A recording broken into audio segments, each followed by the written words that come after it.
Hello everyone, welcome back to my channel. আজকে আপনাদের সাথে শেয়ার করব একটা সুন্দর নিরামিষ রেসিপি।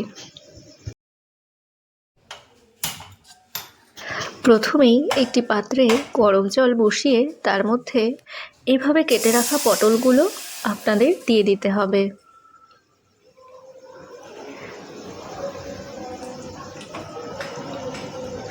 আমি কিছুটা আলুও এবারে চপ করে এখানে অ্যাড করে দেব।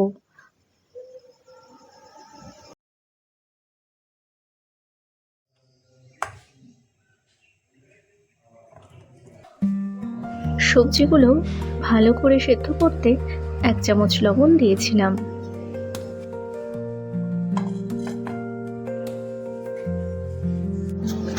বেশ কিছু সময় আগে আমি কিছুটা ছোলার ডাল ভিজিয়ে রেখেছিলাম।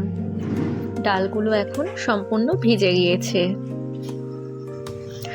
এখন আমি ডালটা পেস্ট করে নেব।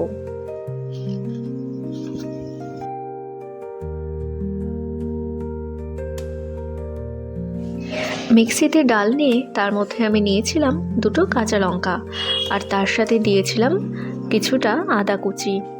এতে ডালের যে পেস্টটা তৈরি হবে সেটি অত্যন্ত সুস্বাদু হবে। দেখুন, ডালটি ঠিক এরকম পেস্ট করে নিতে হবে।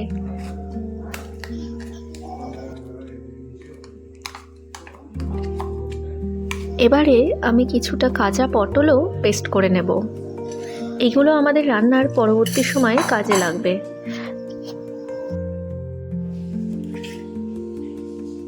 পটলের পেস্টটা আমি একটা পাত্রে তুলে রেখেছিলাম।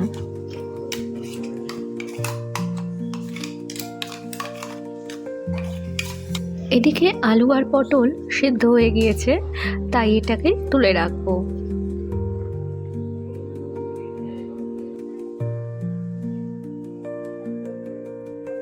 এখন বড়া বানানোর জন্য যে ডালটা পেস্ট করেছিলাম তার মধ্যে দিয়ে দিয়েছিলাম কিছুটা লবণ আর স্বাদ মতো হলুদ, তার সাথে কিছুটা শুকনো লঙ্কার গুঁড়ো। আমি একটু চিনিও অ্যাড করেছিলাম, যেহেতু এটা একটা নিরামিষ রেসিপি তাই আপনারা চাইলে চিনিটা অ্যাভয়েডও করতে পারেন।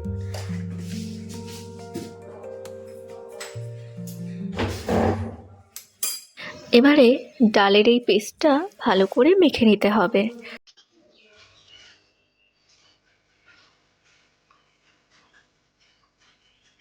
এবারে একটা কড়াইতে সাদা তেল গরম করে বড়াগুলো ভেজে নেব।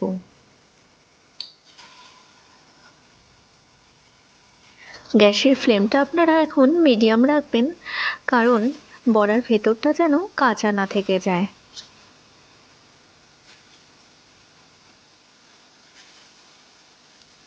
এবারে বড়াটিকে বেশ উল্টে পাল্টে সুন্দর করে ভেজে নিতে হবে। তারপর একটা পাত্রে আমি এগুলো তুলে রেখেছিলাম।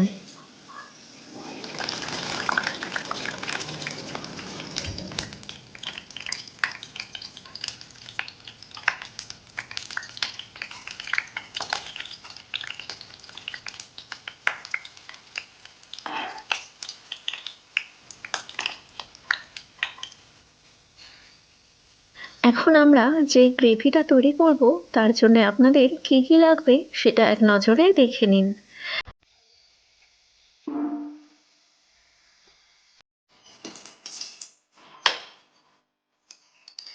এখন একটা কড়াইতে সাদা তেল আর 2 চামচ ঘি গরম করে নেব।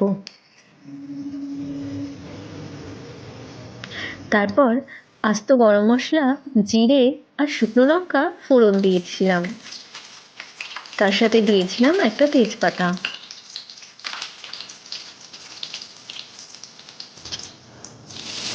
এখন আদা আর কাঁচা লঙ্কার পেস্ট এখানে অ্যাড করে দেব।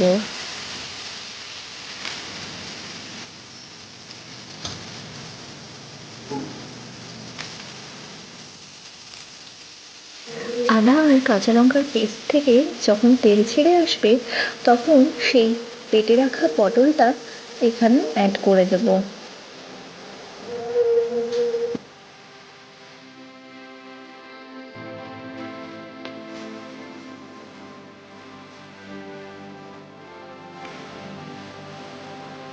এবারে রান্নায় অ্যাড করেছিলাম টমেটো কুচি। আপনারা টমেটোটা চাইলে পরেও দিতে পারেন, তবুও আমার মনে হয় এখন দেওয়াই ভালো।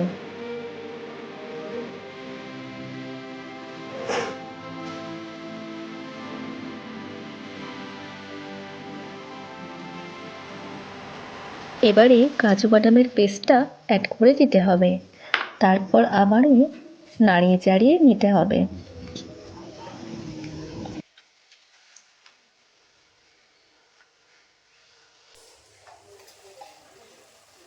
এখন রান্নায় দিয়ে দেব আমাদের জেনারেল যেসব মশলাগুলো লাগে সেই মশলাগুলো। প্রথমেই দিয়েছিলাম ধনে গুঁড়ো, জিরে গুঁড়ো, তারপরে একটু শুকনো লঙ্কার গুঁড়ো, হলুদ আর পরিমাণ মতো লবণ।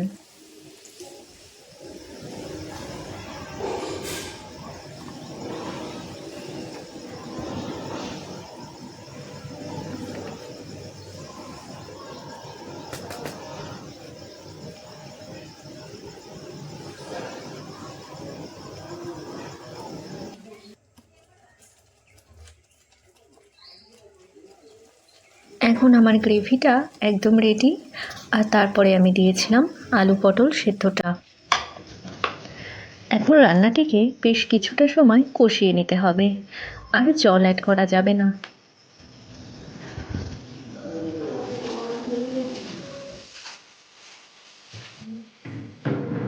প্রায় 10 মিনিট পরে আমি এখানে দিয়েছিলাম কিছুটা উষ্ণ জল,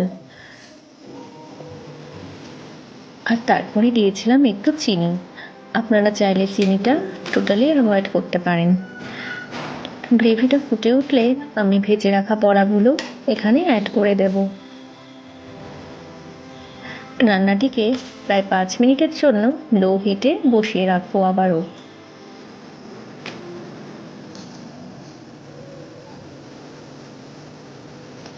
রান্নাটি একদম কমপ্লিট হয়ে গিয়েছে, আর শেষে অ্যাড করে দেব 2 চামচ ঘি আর একটু গরম মশলা বাটা।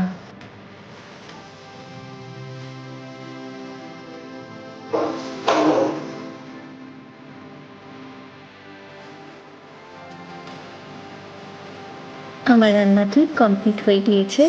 আজকের রেসিপিটা আপনাদের সবার কেমন লাগলো সেটা কমেন্টে জানাবেন, আর চ্যানেলের পাশে থাকবেন চ্যানেলটা সাবস্ক্রাইব করে।